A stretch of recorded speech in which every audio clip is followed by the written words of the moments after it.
தமிழ்நாடு சமூகநலத்துறை பணியாளர் சங்கத்தின் நெல்லை மாவட்ட மாநாடு இன்றைக்கு நெல்லையிலே நடைபெற்றுக் கொண்டிருக்கிறது. இந்த மாநாட்டிலே குறிப்பாக சமூக நலத்துறையிலே நேரடி உதவியாளர் நியமனத்தை தடை செய்யப்பட வேண்டும்.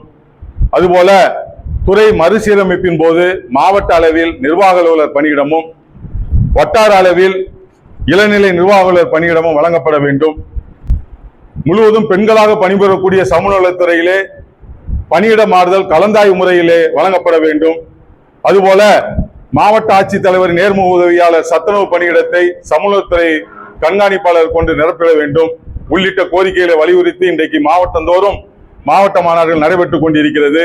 இந்த கோரிக்கைகளை வலியுறுத்தி அதுபோல எங்கள் துறையிலே இன்றைக்கு காலி பணியிடங்கள் ஏராளமான காலி பணியிடங்கள் இருக்கிறது.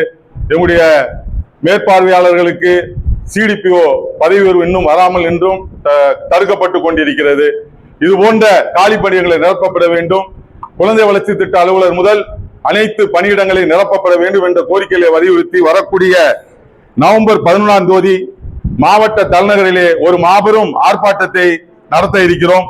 அதிலும் கோரிக்கைகள் தீர்க்கப்படாவிட்டால் வரக்கூடிய டிசம்பர் 17ஆம் தேதி மண்டல அளவிலே ஒரு மாபெரும் உண்ணாவிரத போராட்டத்தை சங்கம் நடத்த இருக்கிறது.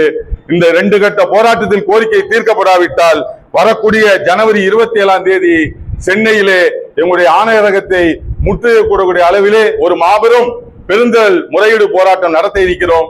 அரசு எங்களுடைய நியாயமான கோரிக்கைகளை உடனடியாக தீர்க்க வேண்டும் என்று இந்த மாநாட்டின் வாயிலாக அரசை வலியுறுத்தி கேட்டுக்கொள்கிறோம்.